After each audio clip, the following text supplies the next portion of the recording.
This is Democracy Now!, democracynow.org, the War and Peace Report. I'm Amy Goodman with Juan Gonzalez. The United States is on pace to spend over $7 trillion over the next 10 years for the Pentagon. To put that number in perspective, the U.S. spends more each year on the military than China, Russia, India, the U.K., Germany, France, Japan, South Korea, and Australia combined. While Republicans and Democrats have sharp disagreements over the much smaller Build Back Better legislation, there's largely a bipartisan consensus when it comes to the military budget and foreign military intervention. We end today's show with investigative journalist Jeremy Scahill of The Intercept. His latest article is headlined The War Party. From Bush to Obama and Trump to Biden, U.S. militarism is the great unifier. Welcome to Democracy Now! Welcome back, Jeremy, former producer at Democracy Now! Why don't you lay out your thesis? Well, you know, Amy, on the anniversary of 9/11, I was being asked to write pieces and to make media appearances because of the work that I had done throughout the War on Terror that culminated with the film and book Dirty Wars, where I was investigating the CIA and the Joint Special Operations Command and this expanding drone program and how the United States, under Barack Obama in particular, had moved toward a radical attempt to normalize and legitimize assassination as a central component of American national security policy. And of course, you and Juan know well that the U.S. has long engaged in assassination and political assassination, but presidents have found a way around actually owning the fact that they were authorizing assassination. And under Obama, the term du jour was targeted killing. Now, under Joe Biden, we see them increasingly use the phrase over-the-horizon operations. And I hesitated to write anything on the 9/11 anniversary because I sort of came to the conclusion that we obsess far too much about the way in which 9/11 impacted the world. It is indisputable that the U.S. response to the 9/11 attacks altered geopolitical realities in the world and certainly altered the future of countries like Iraq and Afghanistan and the broader Middle East. But ultimately, I concluded that there's a sort of inherent intellectual dishonesty to pretending that the United States was not already on this trajectory prior to 9/11. And so what I'm trying to do in this piece is just establish some basic facts that we can use as a basis for discussing the U.S. role in the world. And that is that prior to 9/11, the U.S. was already on a course to do regime change in Iraq. In 1998, the bipartisan Iraq Liberation Act was passed that codified regime change as the official policy of the United States government. It was largely the product of the work of the neoconservative Project for a New American Century. But even then, Congressman Bernie Sanders voted in favor of making regime change the law of the land in the United States. Bill Clinton had already moved toward small wars, as they say, and using remote lethal strikes, although they weren't really using weaponized drones under Clinton. They were being developed, but they didn't use them. They were using more legacy systems like cruise missiles to attack Afghanistan under Clinton, Iraq on an average of almost once every 3 days under Bill Clinton. And of course, the first attempt to kill or assassinate Osama bin Laden that we're aware of happened under Bill Clinton. So you had a foreign policy that was already moving toward a very radical embrace of this notion that the U.S. has the sovereign right to bomb any country anywhere, regardless of what the U.S. Congress had to say about it. And in fact, Joe Biden, as a senator in the late 1990s, was the chief congressional architect of Bill Clinton's 78-day bombing campaign of then Yugoslavia, which was done by Clinton over the explicit objection of the U.S. Congress. So on 9/11, you have these neocons come to power, the Bush-Cheney administration, with real veterans of Washington. They knew how to move the levers of power, and they also knew how to exploit the fear, the anger of the American people at the 9/11 attacks. And what we saw, Amy, was the Democratic Party just fall in line behind the Bush administration at every turn. And throughout the 8 years of Bush and Cheney, the Democrats would raise holy hell about certain war issues and the Iraq War.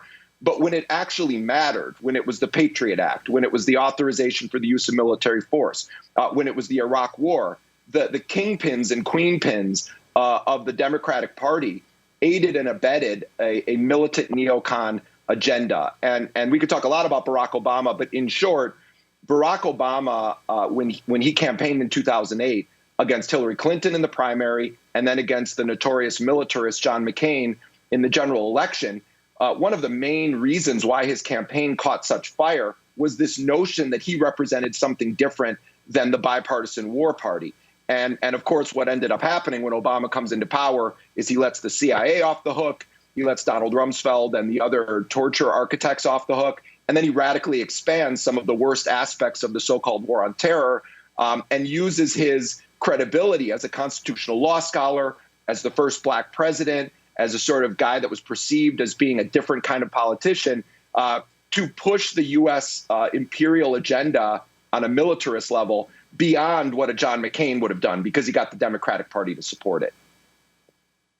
And Jeremy, I wanted to ask you, are there any discernible differences that you can tell in the approaches to this imperial policy of the United States between the recent Democratic presidents? We're talking about, obviously, Clinton, Obama, and Biden, and the Republican ones, the two Bushes and Trump. Do you see any themes in terms of how are there any different approaches from them in terms of imperial rule?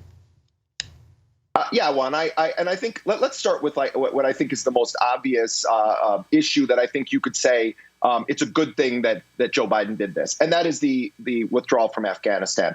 Certainly, there are serious questions about the tactical withdrawal and the bloodshed that was witnessed in the scene at the Kabul airport. And Congress is going to, spend endless time looking at that span of a few days. In fact, I'll predict they're going to spend more time looking at Biden's withdrawal than they're going to spend looking at the catastrophic 20-year policy in Afghanistan. There was an enormous amount of pressure on Joe Biden to keep the war in Afghanistan going from within his own party, certainly from the military brass. And I think Biden deserves credit for standing up to them. I'm not sure that if Barack Obama had been the commander in chief during this period, he actually would have followed through, as Biden did, on a total withdrawal of conventional American forces. So I do think that someone who is this career politician specializing in foreign policy, I think Joe Biden knew the history well enough to know that he would have been taking a catastrophic gamble by keeping U.S. troops in Afghanistan.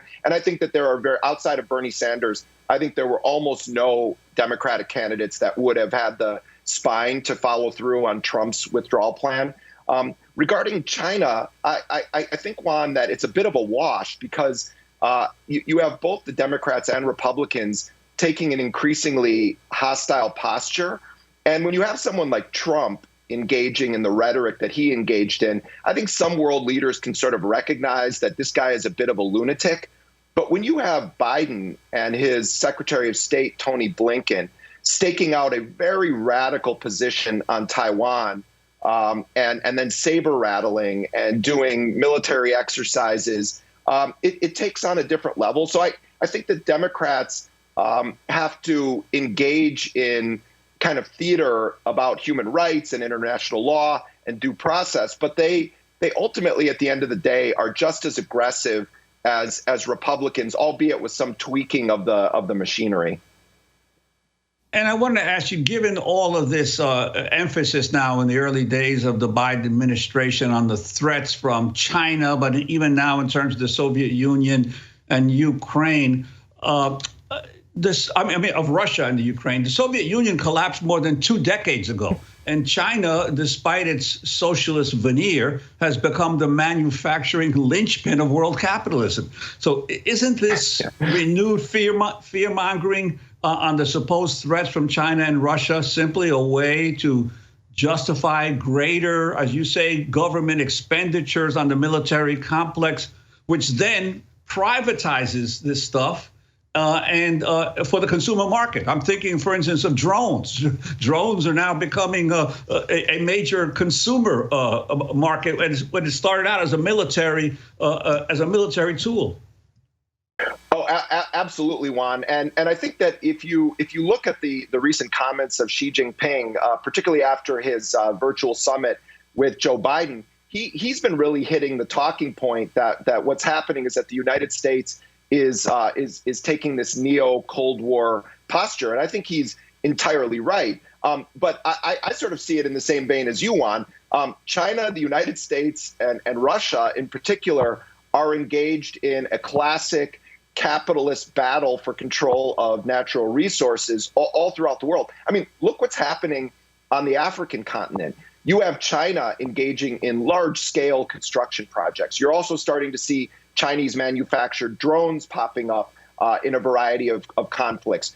You have the United States essentially agitating to bring down the Ethiopian government, albeit through sort of quieter diplomatic or back channels. But the United States and China and Russia are engaged in a very serious strategic battle over control of natural resources in a variety of regions around the world. And what I think is happening as a result of NATO expansion, of Biden being a tremendously hawkish figure on Ukraine, and basically daring Vladimir Putin to stand up to NATO expansion, is that you run the risk of what is ultimately the business class, the elite business class of the world, having their battles spilling over into overt military conflict. And I think China in particular is very concerned about the aggressive U.S. stance, because I think China would be very happy to find a way to just sort of divvy up the world for domination in various regions.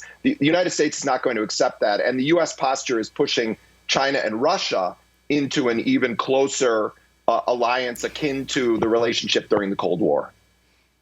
We're talking to Jeremy Scahill, and I just want to note that Jeremy is sitting in front of perhaps the most famous anti-war painting ever, anti-war, anti-fascist painting, and that's Pablo Picasso's Guernica, the destruction of a Spanish town, city, Guernica, by the German and Italian fascist forces in support of the fascist Spanish general Franco. And although Pablo Picasso was Spanish, he lived in Paris and said his painting could never go back to Spain while Franco was still in power.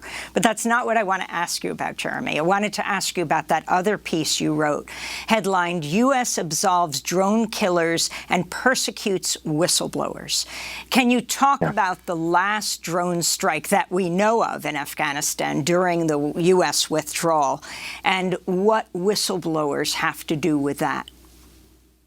Well, Joe Biden made clear when he announced his withdrawal from Afghanistan that the United States was going to still have the capability to strike remotely. And, it's a harrowing, grotesque flashback to many of the incidents we saw during the Obama era, where the Biden administration authorized a drone strike on what they claimed was a vehicle carrying ISIS operatives, and you had just recently had this terrorist attack at the Kabul airport during the withdrawal.